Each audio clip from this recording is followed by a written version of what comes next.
to read from Grant Cardone's 10x 10x rule. And so, Joe, what I'd like for us to do is for you to go to any old page, where any old Any page, old page? any old page, and wherever it lands, you can go ahead and stop. And that's Right. going to be our topic for the day, whatever that is. And Joe, I'll turn it over to you, and then we'll talk about it. Well, I think this is a really timely topic to talk about because it's chapter 17, the myth of time management. Wow. Okay. So, anyways, it says, again, Grant Cardone's book, right? He starts off by saying, I should begin this chapter by admitting that I do not consider myself a great manager by any means. I don't know. And some people do, some people don't. Neither have I been a great planner. In fact, I've never ever written a business plan. Ron, have you written a business plan before? I have, unfortunately. Yeah, me too. Me too.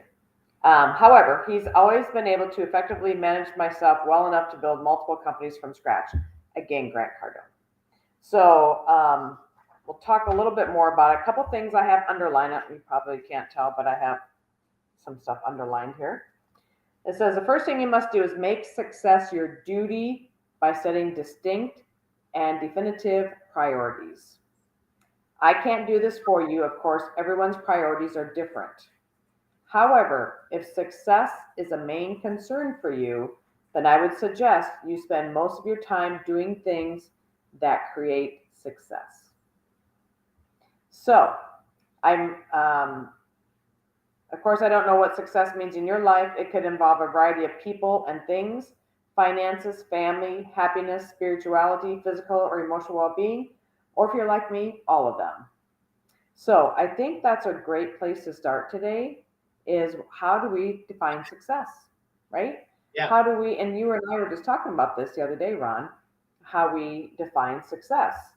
So, what is it that how we create success and then define it in regards to time management? Because working from home and having all these distractions can really alter time management, can really alter success. And people, I don't think, ever mean to do that.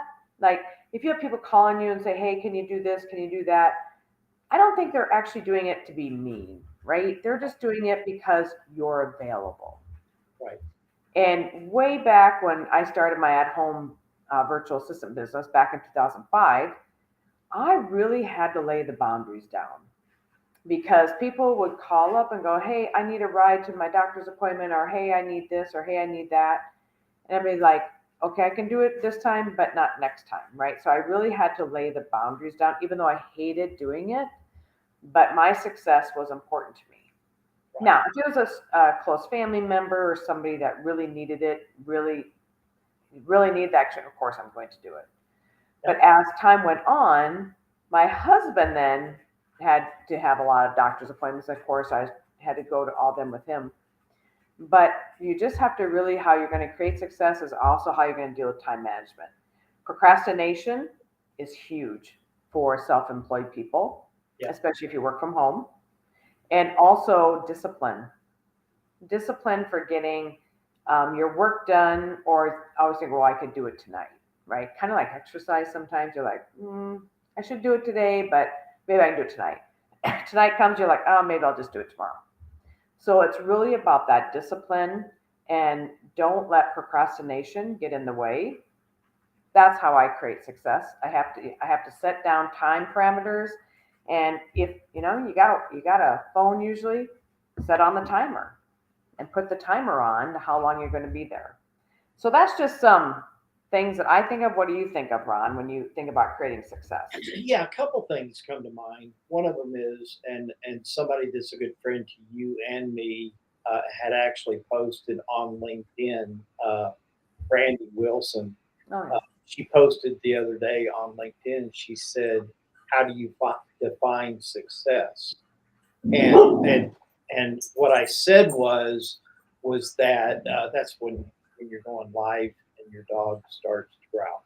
And my So dog's drinking water really loud out of the bowl. Mhm. So, but she wanted a response from that. Sure. And so my response was doing the things that you love to do. And I was talking about from a business perspective, but also having the time to do the things that you love, or doing the things with people that you love. Mhm. So that was my definition of success under what it was from what she was asking.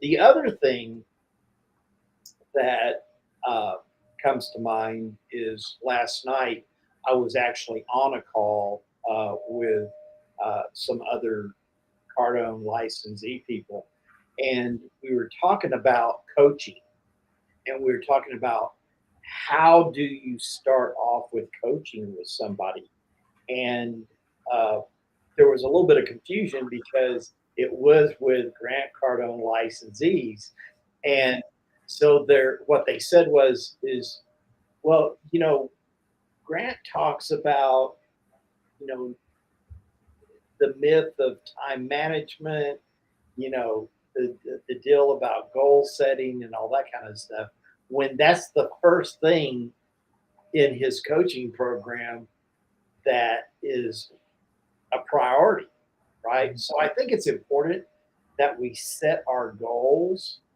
and then we the coach that was talking, because he was giving us some examples.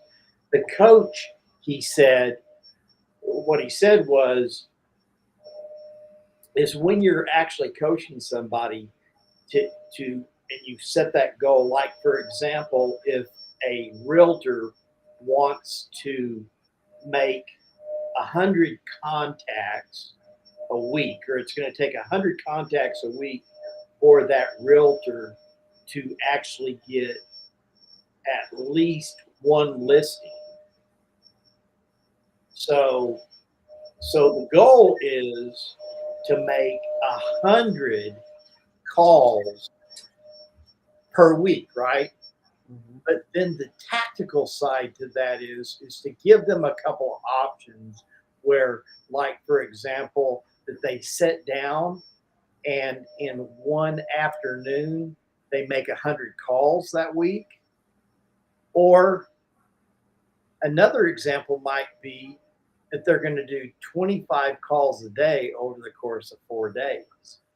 So in planning, don't rabbit hole yourself, Mhm. because things in life happen, right? And so you have to be prepared for those things as they happen in life. And so, I agree with that, that there really is, and I've heard that before, and I've had a mentor in the past that said, really, Ron, there really is no such thing as time management. I mean, because we all have the same amount of time. Mhm. how are you how are you utilizing that time, right? There's Right. 24 hours in a day, and how are you utilizing that? How are you staying healthy? It's like what you were saying a minute ago. And how are you staying healthy, right? And are you getting enough sleep? Are you getting enough exercise? Are you eating the right types of food? And so you can incorporate all those things into your goals, Mhm. but then it's not about time management. It's a more tactical in how are you going to apply those things to achieve your goals. So Mhm.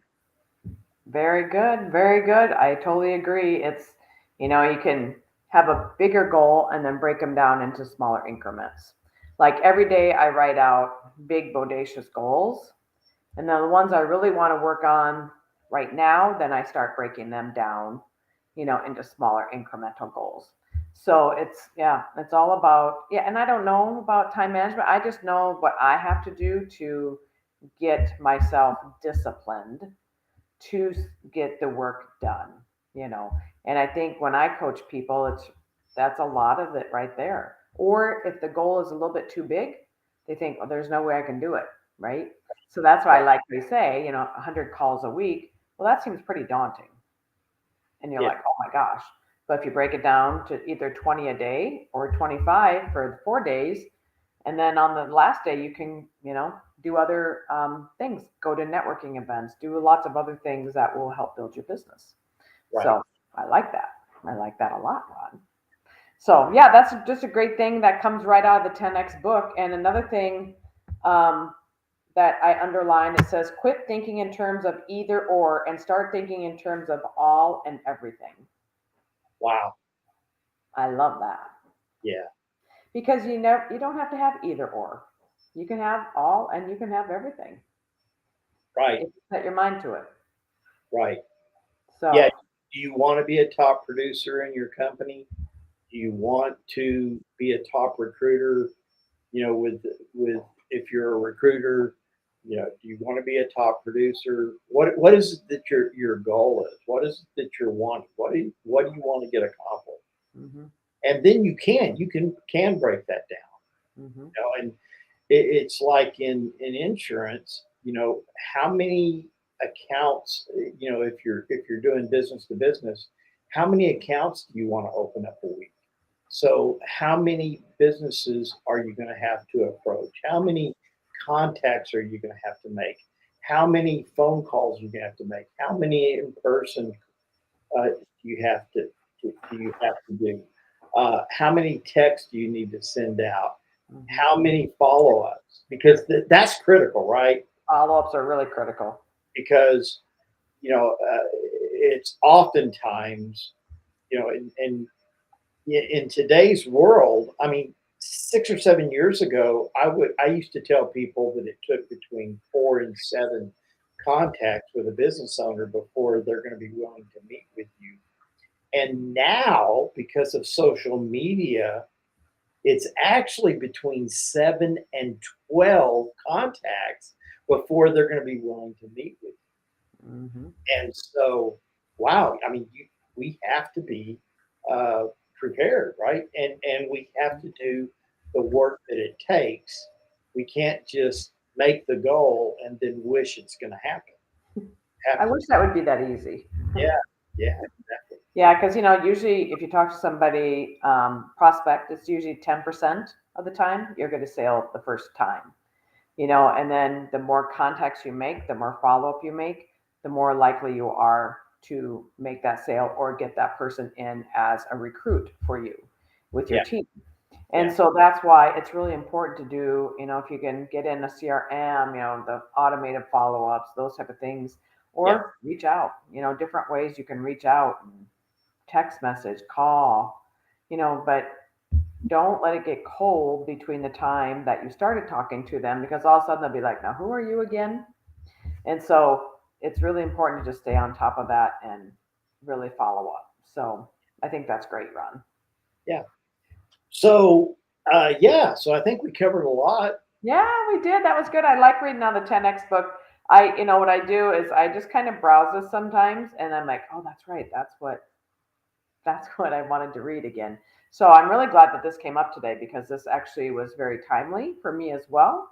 Yeah. So, and I hadn't read that chapter in a while. So there you go. So it's Well, good yeah. advice for everybody.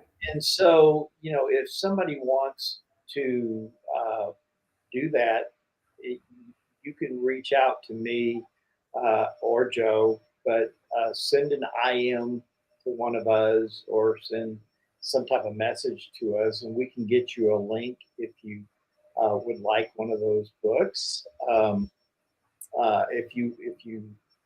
It's actually, I believe it's on Audible. I'm not really sure about that, Yeah, but I it's know, called the 10X Rule by Grant Cardone. yeah. So it's a And great book. we actually have links that you can go to get that, Mhm. and you can get really special deals on that. So, uh, make sure you come to us if you want one of those, and yeah, we can help you out with that. But, yeah. So, Joe, do you have any closing comments or remarks that you'd like to make before we? I would just say go out and create your success, you know, and along the way, we're here to help you. Yeah. So definitely go out and create your success. We're here to help you and wish you a beautiful day. Yeah. Thank you.